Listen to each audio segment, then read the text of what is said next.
You are listening to Brave Talk Radio. You're just in time to join today's Brave Conversations with your hosts, Jackie Little Guest, Deryl Williams, and Toni Emehel. All right, it's Brave Talk Radio, and we're continuing our discussion on relationships.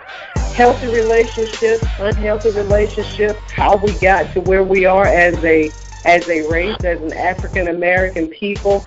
Last week we talked a little bit about time, trust, and touch. We talked about, what happened to us back in the slavery days being taught to us over generations and generations, that currently still some of those practices of sneaking around, having to sneak around and develop affections for one another and express our affections for one another in absence of master knowing about it. So we're going to talk a little bit more. We're going to go a little deeper, a little wider about relationships today. Somebody get us started out. Well, I want to know, why do we always use the excuse that you're a product of your environment? Just because, Mama and them was like that, this is why I'm like that. Why do we always have to use that excuse? Why do we have to go back to saying, because this is the way it was in slavery and then moved on down the line? Why do we make that our excuse as to why our relationships are like that? Why can't we just say, okay, you know what? That's the way it was then.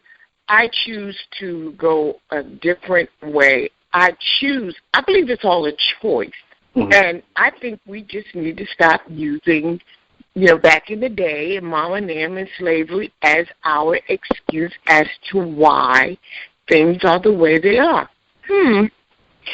Well, and let me, Deryl, I know you're going to rattle off on that, so let me just go on and get my little 2 cents in here first. I think one of the first challenges I have with that is the fact that most people don't equate their behavior to what happened back in slavery times. They absolutely do not use that measurable because they don't know who they are and they don't know why they do the things they do. So, in generally speaking, most people do not link the derivatives of their behavior to things that were imposed on us and imposed on black people during slavery times. So I don't think they use that as an excuse. However, being a product of your environment, you do what you see other people do who you look up to. So, yeah, that can be an excuse. But when it comes to the ideal of knowing where that kind of behavior came from, they don't know. They don't know. And unless, and I've heard it said, your dysfunction appears functional until functional shows up.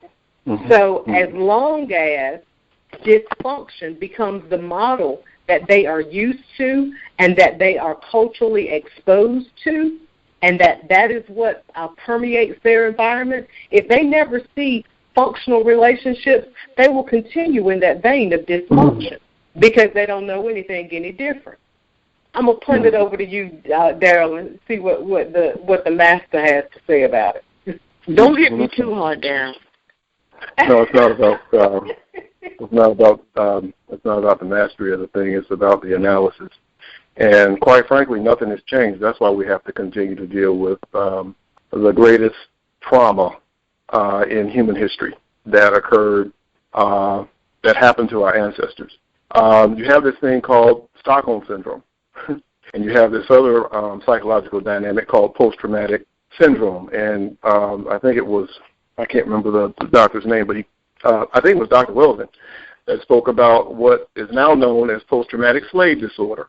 There are a lot of psychological, mental disorders amongst our people that emanate from our chattel enslavement, our former chattel enslavement. And again, when you've been oppressed, mentally, physically, and spiritually incarcerated for 300, 400, 500, 600 years, and suddenly you're emancipated, as it were, your chattel enslavement period abruptly ends, and then there's no psychotherapy in place to transform how you think and how you behave, you're going to continue.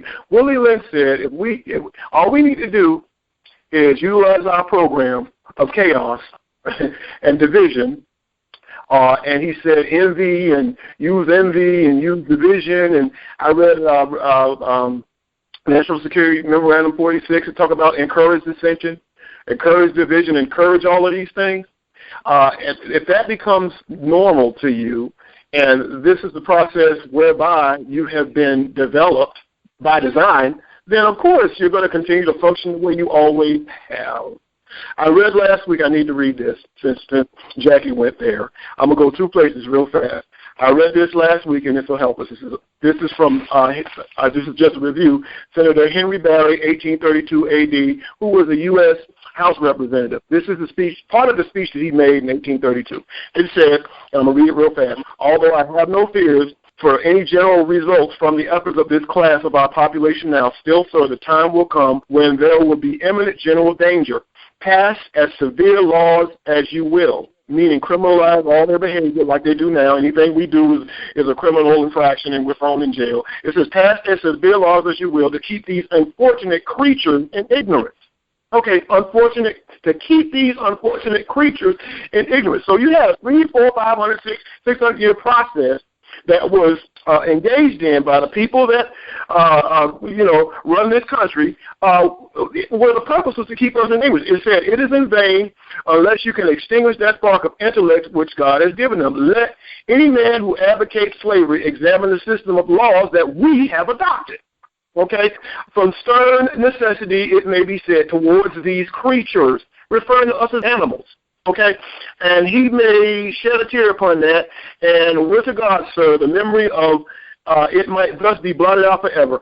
Sir, we have as far possible, listen to what I just said. Sir, we have as far possible, let me say it again.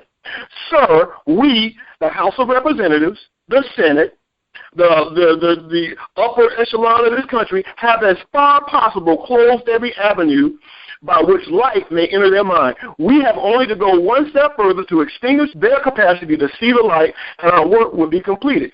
They would then be reduced to the level of beasts of the field. This is by on purpose. Now, that was 1832. So he was saying, up until 1832, we've done all of this to them. And they refer to us as creatures. Not human beings, not men, not women, not children. Creatures. Let me go somewhere else real quick. This is from a book about Denmark Vesey. It says, this talks about how we were treated and what we were seen as during all this time. Page 26, one of my favorite books. It says, whenever we went ashore, each man and child stood before him to be examined. Talking about the slave master and the slave dealer. It says, like a horse, a house, or any other piece of property that could be brought or sold. The captain checked their eyes, looked closely at their tongue and teeth,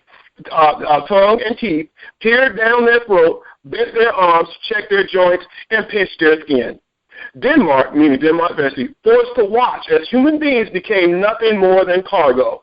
Before his very eyes, people were bartered, meaning traded, in exchange for, I told y'all George Washington did this, exchange for rum, gin, molasses, sugar, cloth, guns, pistols, iron, lead bars, shells, glass, beads, salt, knives, fish hooks, tobacco, paper, copper, brass, pans, cutlass, silver, gunpowder, pots, kettles, and needles. Okay, so why do we have to keep examining this? For one, we don't examine it enough. There's another group of people in this country called Jews. They have their own state, Israel, now, and they control all media all over the world. And they never let anybody forget the Holocaust. What happened to them? Nuremberg. I was watching an episode of Law and Order yesterday, and that episode dealt with Jewish oppression, the Holocaust. That Holocaust only lasted 10 years. I was lasted almost 600. Okay, so they have the right to talk about the things that have happened to them in a 10-year span, and we have suffered and continue to suffer the worst Holocaust in human history, and we're just supposed to forget about that, act like everything is okay? I don't think so. Let me do one other thing real fast, because I know Toni, now, the women-led speech, let's go there. In terms of, we talked last week about dealing with this subject, and I'm going to segue into this. It says the breaking process of the African woman. Okay? It says, take the female and run a series of tests on her to see if she will submit to your desire, meaning the slave master, meaning the dominant society. Not to her man, is this your man? Not to her man. It says, test her in every way because she is the most important factor for good economics, meaning slave breeding. Because the economic base of the world at that time was the transatlantic slave trade. It said, if she shows any sign of resistance in submitting completely to your will, do not hesitate to use, and I read from this book called The Bullwhip Days. It says to use the bullwhip on her to extract the last bit of it, and I'm not going to say that, out of her. Take care not to kill her, for in so doing you will spoil good economics. When in complete submission, she will train her offspring. Listen to this now. Why do we have to keep dealing with this, Jackie? She will train her offspring in the early years to submit to labor when they become of age. Unfortunately, it says understanding is the best thing. It goes on to say that being left alone after doing all this to her, let me just read it. Therefore, we should go deeper into this area of the subject matter concerning what we have produced here in breaking the female nigger. Not the female woman, nigger, animal. Okay, commodity. We have reversed the relationships. In her natural state, she would have a strong dependency upon her man. All you feminists and all you women talking about, I don't need a man, and I make all this money, and I get all this. This here says she would have a strong dependency in her natural state. Her natural mental state. She would have a dependency and wanting to coexist with her own man. Okay, it says here she would have a limited protected dependency towards her independent male offspring, and would raise offspring to be dependent like her. Nature has provided for this type of balance. Listen to this. It says we reverse nature. Okay, we reverse. The senator said we have extinguished all light from entering the mind. Willie Lynn said we, meaning the people that were doing this, have reversed nature by burning and pulling one civilized man apart and bullwhipping the other to the point of death, all in her presence. This is the crux. It says, by her being left alone, unprotected, with the male image destroyed, the ordeal caused her to move from her psychological dependent state to a frozen independent state. In this frozen psychological state of independence, she will raise her male and female offspring in reverse roles. It also says, for fear of the young male's life, she will psychologically train him to be mentally weak. All these Steve Harveys and all these clowns and buck dancing buffoons that we have today, nothing has changed. It says, for fear of the young man's life, she will psychologically train him to be mentally weak and dependent, but physically strong. All the athletes, okay? Because she has become psychologically independent, she will train her female offspring to be psychologically independent as well. The last thing I need to read, it says, what will change all of this? This is taken from the same document. Is that better? It says, earlier we talked about the non-economic good of the horse. I'm going to use the language that they're using in the document, and the nigger in their wild or natural state. We talked about the principle of breaking and tying them together for orderly production. Furthermore, we talked about paying particular attention to the female and her offspring for orderly future planning. I told y'all, while we play chess, these people play chess. While we play checkers and clown around and waste time, these people play chess. They're long-range planners. It says here, then more recently stated that by reversing the positions of the male and females, we had created an orbiting cycle that turns on its axis forever. Okay, this was meant to last forever. Okay, it says, unless phenomenon occurred that reshifted the positions of the male and female. Our experts, meaning they had psychological experts, they told them how to do this. Our experts warn us about the possibility of this phenomenon occurring, where they say that the mind has a strong drive. Listen to this.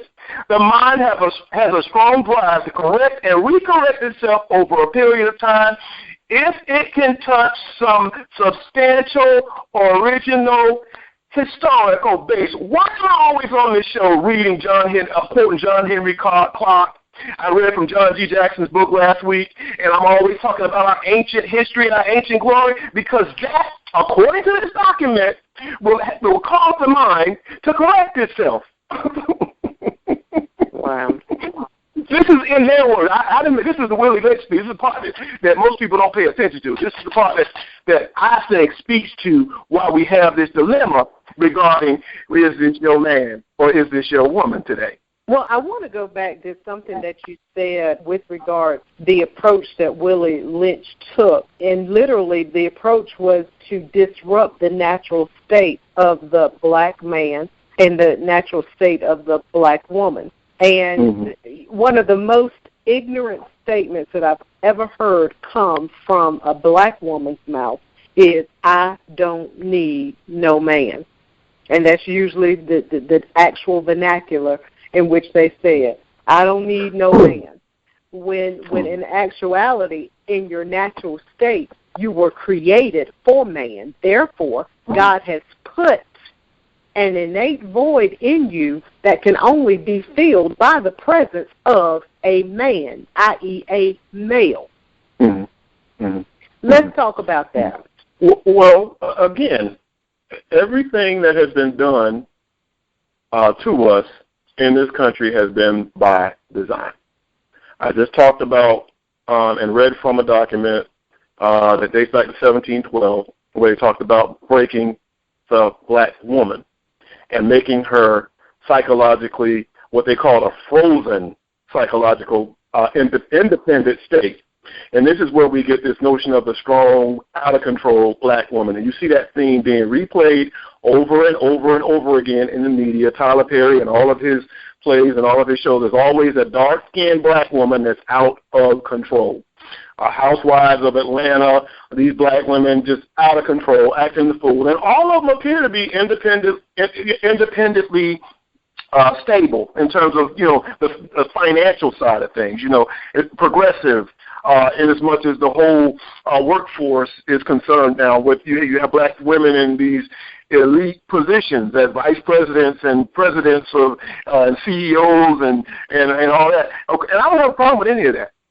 I will say this. Here's what I have found. I have encountered some of these strong black women, and I like strong black women. But at the end of the day, what you just said, it's the nail right on the head. At the end of the day, even these strong, fearless, seemingly indomitable black women, they want them. They say they don't need a man. They don't want one and all that stuff. That's the facade that you get publicly. Late at night, or not even late at night. Yeah, not even late at night. When again, and I go back to the document. It says nature had provided for this type of balance. There's an imbalance that has been purposely created to drive a wedge between the African man and his woman. A black American, whatever you want to call it, it's all the same. I think I proved that. National Security Memorandum, whatever we call ourselves, is all the same. And it's by design. And the media factors into that greatly. Let's deal with the media real fast. Let me help you all out. This is from John Swinton. This is taken from The Synagogue of Satan by Andrew Carrington Hitchcock. I'm going to read this real fast. In America, John Swinton, then the preeminent New York journalist, was a guest of honor at a banquet given him by the leaders of his craft, of a journalist. Someone who knew neither the press nor Swinton offered to toast the independent press. Swinton outraged his colleagues by replying. Now, in a moment of candor, this is what he said. There is no such thing at this date of the world's history in America as an independent press. You know it, and I know it. There is not one of you who dares to write your honest opinions. And if you did, you know beforehand it would never appear in print. I am paid weekly for keeping my honest opinion out of the paper I'm connected with. Others of you are paid similar salaries for similar things. And any of you who be so foolish as to write honest opinions or honest stories would be out on the street looking for another job. If I allowed my honest journalism to appear in one issue of my paper before 24 hours, my occupation would be gone. The business of journalists is to destroy the truth, to lie outright, to pervert, to vilify, to fawn at the feet of mammon, meaning money, and to sell his country and his race for his daily bread. You know it, and I know it, and what folly is this toasting an independent press? We are tools and vassals. I told y'all about the 13 bloodline families. This is what the man says. We are tools and vassals of rich men behind the scenes. We are the jumping jacks. They pull the strings and we dance. Our talents, our possibilities, and our lives are all the property of other men. We are intellectual prostitutes. That was in 1880. Wow. The same thing is prevalent now, even more so. Even more openly, even more widespread. Okay, my question is, have we really advanced? Have we gone anywhere? You're going to be surprised by my answer. You're going to be surprised by my answer, Jackie. We have. We've been made to believe that we haven't, but we have. And let me read this to you. Please let me read this to you. Is it okay if I read this to you, Toni? After we come back from the break. Okay. Stay with us. We'll be right back. You are listening to Brave Talk Radio at ToniEmehel.com.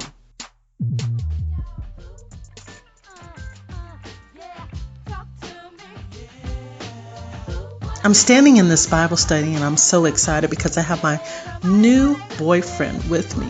Everybody's looking, I can tell the other girls were jealous because actually he was an older guy.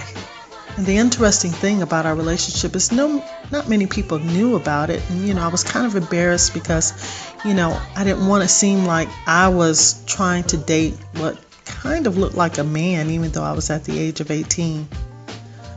But as I'm standing there in the Bible study, the instructor out of nowhere during prayer says, I believe God is showing me that there's a young lady in this group that's dating a young man that is demon possessed.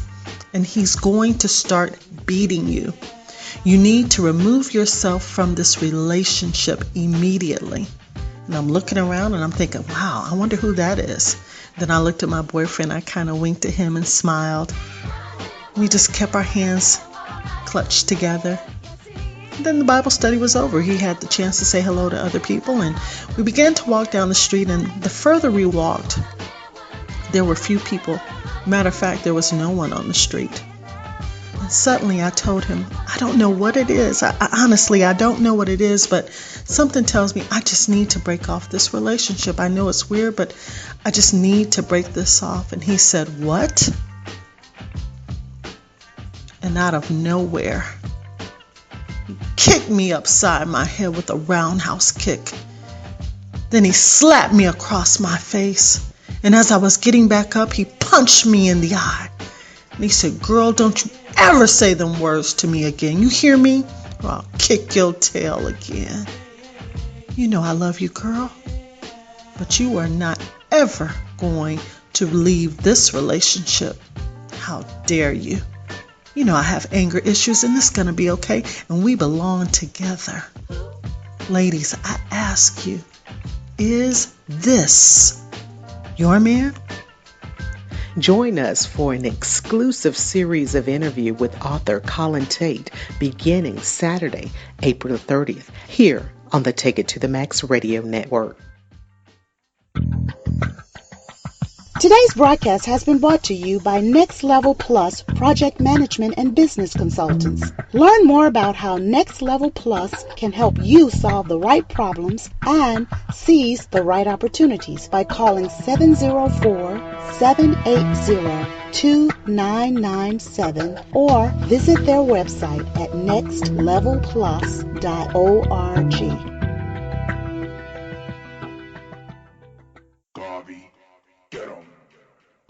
It's Brave Talk Radio on ToniEmehel.com with your host, Deryl Williams, Jackie Little Guess, and Toni Emehel. Hello, America. We're back, and I was about to read something. Jackie posed the question, have we advanced? African people have always been advanced people. We've always been advanced beings. Can I prove it? Yes. This is taken from 100 Amazing Facts About the Negro with Complete Proof by J. Rogers. 1930. Let's just go back a little bit. Fact number 19. This is taken from a session called Illiteracy and Intelligence. It says the illiteracy percentage of the following European countries, as estimated by the U.S. Bureau of Education, is Serbia, 48%. 48% illiterate. Bulgaria, 55%. Portugal, 60 to 70%, meaning the people couldn't read or write. Hungary, 20%. Finland, Lithuania, Poland, 40%. Romania and Spain, 50+%. Italy, where the Vatican is, 30%. Russia, 60, almost 70%. Now, get this. We've been made to worship Greeks and Romans and all. It says Greek, says the report, is considerably in excess of 50%. It says Spain, Italy, and Bulgaria show comparatively higher rates. Now, listen to this, y'all. This is 1930. The figures are largely for 1920, where African-American illiteracy was 22%. In 1930, the illiteracy rate for African-Americans was only 16.3%. So where does the media get all these Sambos and Zip Coons and Mammies and Aunt Jemimas and all these images from? Why do they keep showing us these out-of-control black women, these degenerate, criminal images of our men? Okay, to dissuade us from the truth. Anybody that really wants to know the truth about us, there's another movie called Hoodwinked. All right? The movie features Dr. Steve Perry, Dr. Boyce Watkins, Dr. Jawanza Kunjufu, and Dr. Lamont Hill. What this movie is about, and I bought this like 2 years ago, and I watched it, and it shocked me because you've heard me talk about propaganda lies and how it affects the way we think. And this affects us in as much as relationships are concerned, too. And I've even heard pastors get up and say in their pulpit that you have more black men in prison than you do in college. This movie, Hoodwinked, using federal government statistics, shows that that is a blatant lie. You have double the men in college, that black men in college that you have in prison. There's more men in college. There's more African-American men. Not only are they in college, but they're successful. I post all the time on Facebook all of these brothers that are graduating with PhDs and master's degrees all over the country, but you never see that in the media. And the media perpetuates. We read the back of this. I'll just read this to you. It says, for over 400 years, the majority of white society has used many tools to reinforce the message that the peoples of African descent are less than, not equal to, not good enough. In this modern era of information, the media, government, and special interests use statistics to further promote the message of black inferiority. It says what is most troubling is that black Americans have internalized this misinformation, embraced the myths, and perpetuated the stereotypes, sadly reinforcing a collective misperception of our own identities. This is what it says on the back of the movie. Okay, you know what? Well, maybe this is why so many women say, I don't need a man, because of this myth. Because exactly. Media and everything else has said that we have more men in prison than we have in college. So now I'm thinking, okay, you know what? I don't need a man. I'm not going to go through all that when this man that I may get will wind up in prison, or I got to go looking for all. I don't want to go through all that. I can make my own money, do my own thing. So do you think maybe that's why a lot of black women say, I don't need a man? But also, on the same note, could it be that a lot of women say, I don't need a man because it's not so much that I don't need a man. Could it be that, you know what, I don't need this man to get me where I want to go? Yes, it's great for him to help me, but if I don't have a man, I can still get to where I need to go. I think I think the reason why most women, when they get to that point of saying, I don't need no man, it's because their heart has been broken so many times through the male behavior, through the derivatives that have come from their learned behavior, coming from people who taught them how to treat a woman.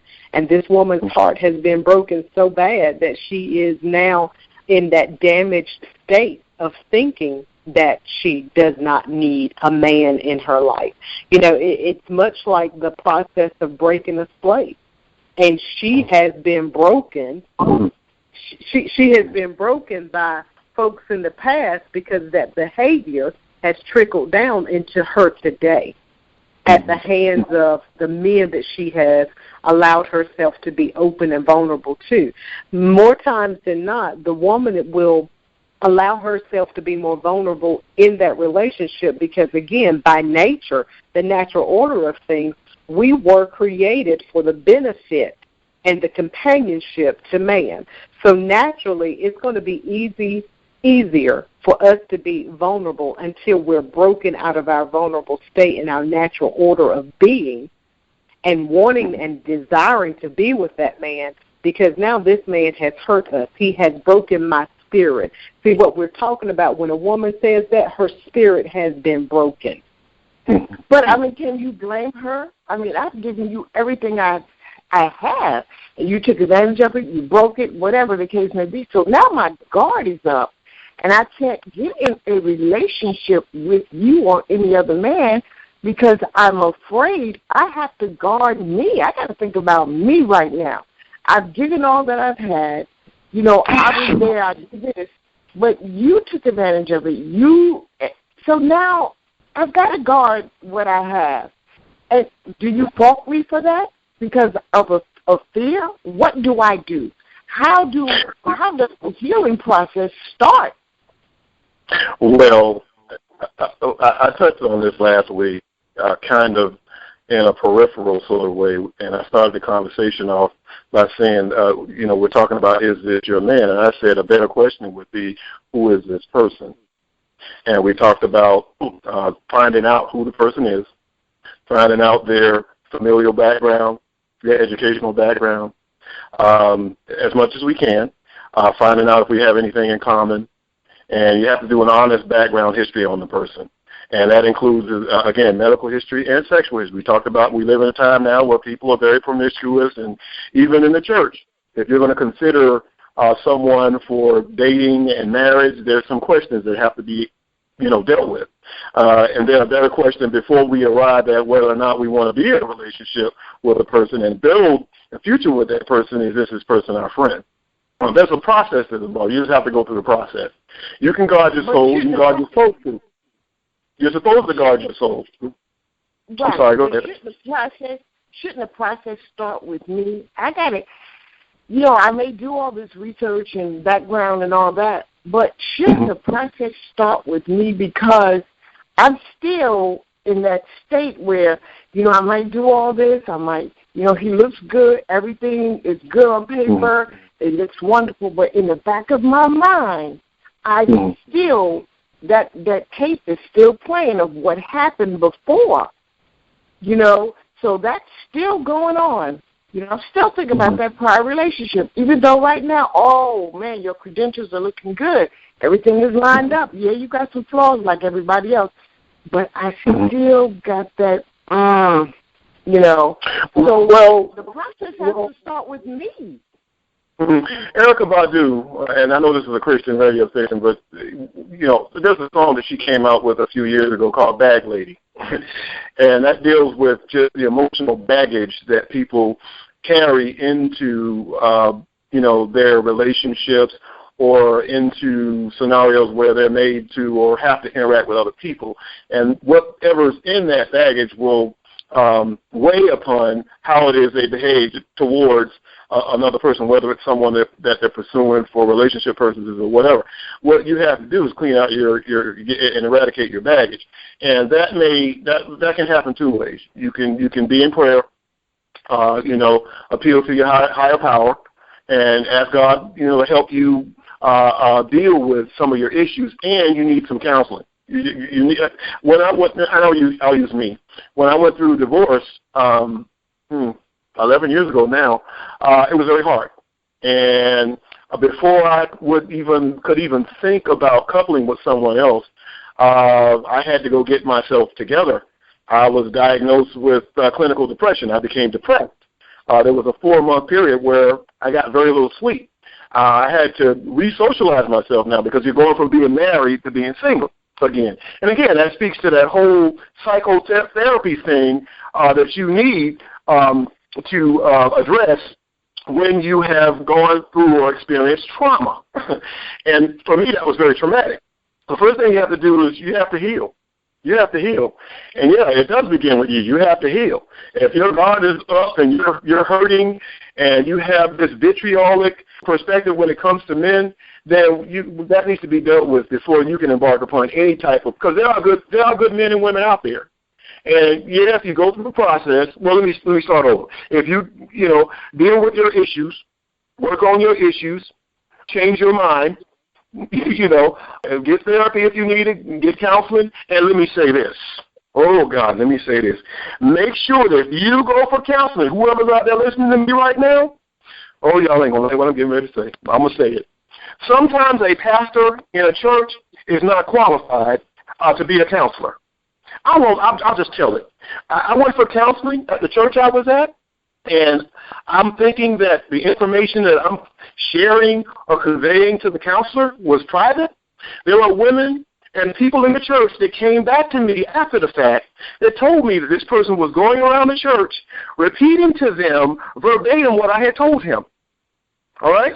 And they repeated back to me things that that I had said in confidence to this person that was supposed to be counseling me. That hurt me more than anything. So now what I tell people when it comes to counseling, you need to deal with someone who's licensed, a licensed counselor who you can go to and talk to about your issues and deal with your issues in confidence. That is a very traumatic experience. You've trusted someone and you shared information about your soul, what's going on with you psychologically, mentally, and spiritually, for them to go and convey the information to other people within your congregation. I don't advocate. I'm sorry, go ahead. You know what? That can put you right back where you started from. And that's exactly what almost happened. Exactly. You got to be very careful and ask God to lead you and guide you to the right person to counsel with. I don't share intricate, deep, private information with everyone like that. And that can be a very traumatic experience, I'm telling you, psychologically. That can really ruin you. It really can, but also a lot of people don't realize that pastors do not have counseling degrees. So pastors, Christian leaders, anyone who presumably give or deliver pastoral care, they need to know the limitations of their office when they do not hold a degree or a certification or a licensing in counseling. We had counselors in our church before that did a training session for leaders, letting them know that there are some lines that you as a Christian leader cannot cross by way of calling what you're doing counseling when it's really not. I have my degree in counseling at a master's level, and I know even with that degree what my limitations are as a counselor, but there is no legal responsibility, if you will, for these pastors or these leaders who are delivering pastoral care to keep your information confident. The only thing that would cause them to keep your information confident or hold it in confidence is spiritual maturity. That is the only thing. And unfortunately, you don't realize the lack of spiritual maturity until your story is told by someone else's mouth and is spread all over the church. But when you're hurting and you're looking for someone to help relieve the pain, and you've been taught that the church is the hospital for the sick, exactly, the spiritually depleted, you go there thinking that they will have your best interest in mind, but you don't really learn of that spiritual immaturity until you put yourself in that predicament. And all I can say is shame on the church, because you have a lot of people now who, from being hurt in that way, they may leave not just the church, but they leave God altogether. Like, God, how could you let this happen to me? I've just gone through this relationship. I've gone through this breakup. My spirit is broken, and now the people in the church have hurt me this bad. You know what? I'm not trusting anybody, and God, I no longer trust you. And what you just said is paramount, because to this day, whenever I have serious sensitive issues now, I keep them to myself, and I go to someone who's qualified to speak to about those issues. I will not just open up to anybody and share any. I won't do it now. That was the most blatant form of betrayal I have ever experienced in my life. And I really wouldn't want that to happen to anybody else. Regarding relationships, marriages, failed marriages, divorces, it's traumatic, especially when you don't want to be divorced, when you want to be married. And this is what I said to the person. I said, I don't want to be divorced. I don't want to be single. I enjoy being a father. And I thought that this was something that person would understand and help me with it, but instead that person betrayed me, and I was telling everybody in church. And people were coming back to me repeating what I had said verbatim. Never again. My rule in life is, okay, the first time, shame on you. Second time, if there's going to be one, shame on me. That ain't never going to happen to me again. That was an embarrassment that I will never forget. So I just want people, and I'm going to get back to Jackie. She said, what do I do? You need to get rid of the baggage. You need to get your life and your mind in order. And that may take some type of therapy. And it may take a while. Be in a rush. I'm not in a rush. To this day, I'm not in a rush. You got to learn how to be happy with yourself first. And when you're happy, when you're stable mentally, emotionally, psychologically, and whole, now you're in a position where when that and if you're the Bible says, seek and you shall find. So you're going to find the person. It may take some years, but you got to be in a place where when that moment comes, you're ready for it. Yeah. And I know we have to get ready to close this broadcast out, but unless you do find yourself, and again, and I want to read this passage of Scripture coming from the book of Matthew, chapter 19, and it talks about eunuchs, okay? And when you're talking about a eunuch, in the sense of relationships, we know that a eunuch is someone who is not going to engage in that relationship of intimacy with someone else.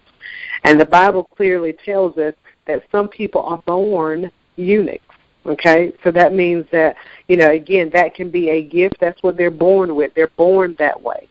So a person who is born a eunuch will not engage in these relationships of intimacy like we're talking about. And then there are eunuchs that have been made that way by others, okay? Now we're talking broken relationships. Okay, broken relationships that make you afraid to enter and engage in another relationship with someone. And then there are those who choose to live as eunuchs for the sake of the kingdom of heaven. Now we're talking about folks like your Mother Teresa, who have sacrificed some things in their life in order to live and build the kingdom.